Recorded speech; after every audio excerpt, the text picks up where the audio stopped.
Hello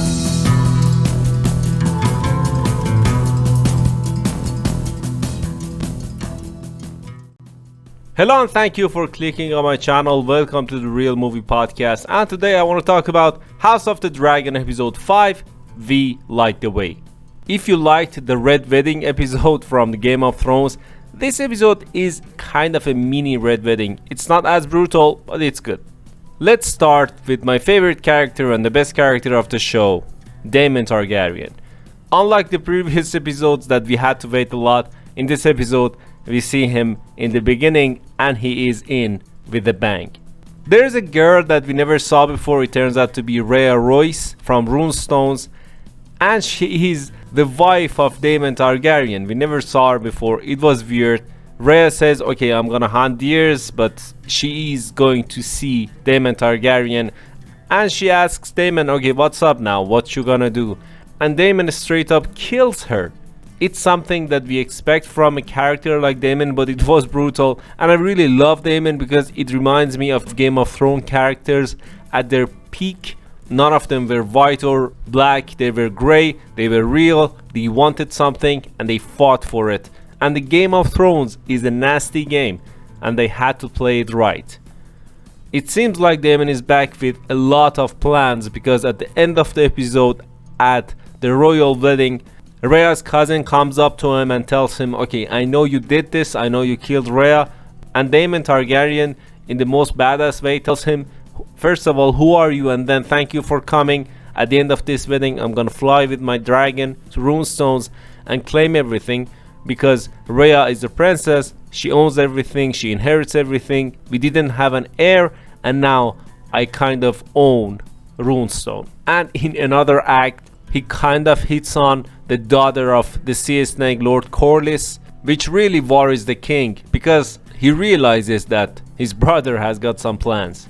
Now that I mentioned the king, let's talk about Viserys Targaryen, the king. So the king in this episode is messed up. He is literally falling apart. He is sick. He is rotting. He has a new hand of the king, Lord Lionel. Lord Lionel seems to be a decent guy. He just wants the best for the kingdom.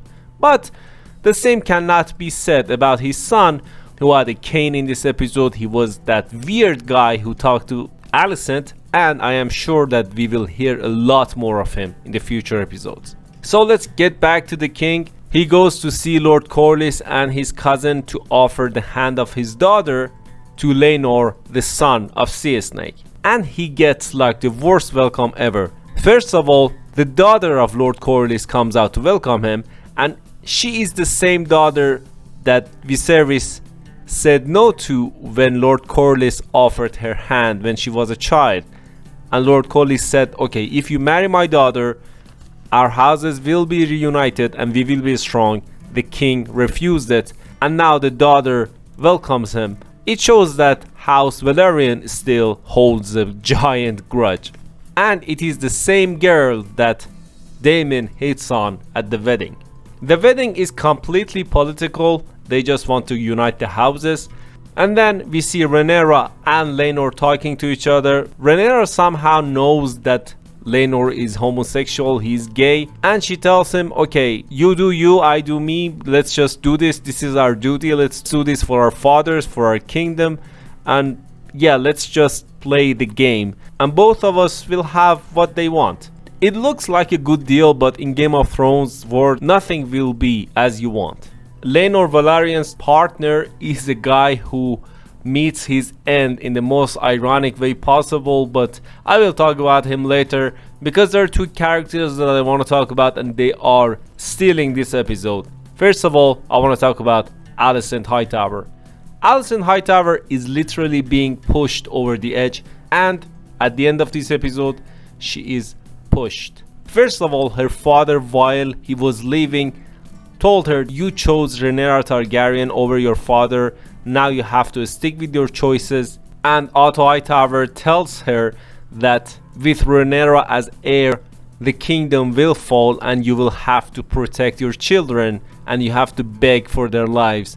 And that's where the mother instinct hits and she is just losing it. Plus, son of the new hand talks crap about Rhaenyra to her, and over that she talks to Sir Criston, and Criston just tells, okay, I did something, I slept with Rhaenyra, and she finds out that her best friend, you could say, but Rhaenyra is not her best friend anymore, lied to her, and the king is really sick. She knows that she does not have a lot of time, and the king does not have a lot of time. So when the king dies and her son is not heir, she will have a lot of problems. So she does something drastic, and at the royal wedding, not only she interrupts the king, she wears a green dress, which is the beacon of war in her land. Now let's talk about the wedding. I know I talked a lot, but this is the last part, and it is the best part, to be honest. The wedding is the most political wedding you've ever watched, because although some people are dancing in the middle, so many plotting and twisting and backstabbing and everything going on. So this is where Laenor's partner, I don't remember the name, but now it doesn't matter, he just scans the room and sees Sir Criston looking at Rhaenyra, and he tells Laenor that I found the person that Rhaenyra sleeps with, and it's that guy.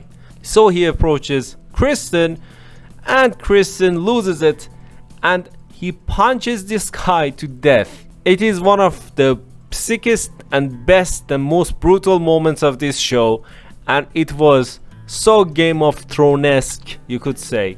And I really enjoyed watching this scene because this guy was really getting on my nerves. He was like, okay, I know everything, this and that, and yeah. And now let's talk about Sir Criston himself. I saved the best for the last. I really pity Sir Criston at this point because Sir Criston reminds me of Ned Stark, a good man with a good heart, but he's extremely stupid, and he is honest, and his honesty will cause him to die. First of all, in this episode, he was stupid enough to ask Rhaenyra to flee with him and live without names. And I was like, okay, Rhaenyra now should tell him, you're not entitled, you're not the princess. Maybe if you were in my shoes, you wouldn't do this and you wouldn't just give up on everything.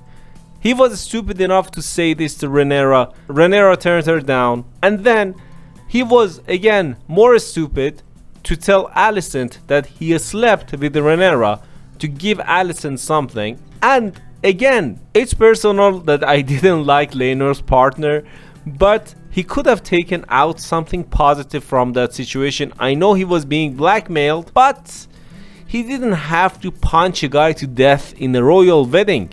I mean, he's literally that stupid, and at the end he decided to take his own life, but Alicent stopped him. So I think if they stick together, maybe they make a good team. I don't know.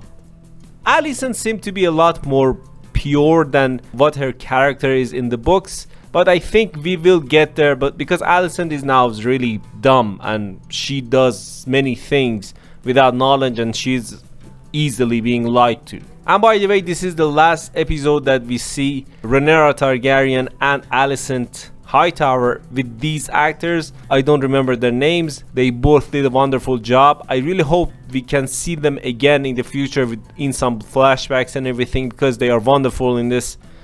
And yeah, that's it. Thank you for listening to my voice. That was my review of this episode. By far one of the best episodes of the show. I mean, every episode of this show is great. It keeps me waiting every weekend. And if you have anything to say, comment down below and let me know. As always, thanks. Bye.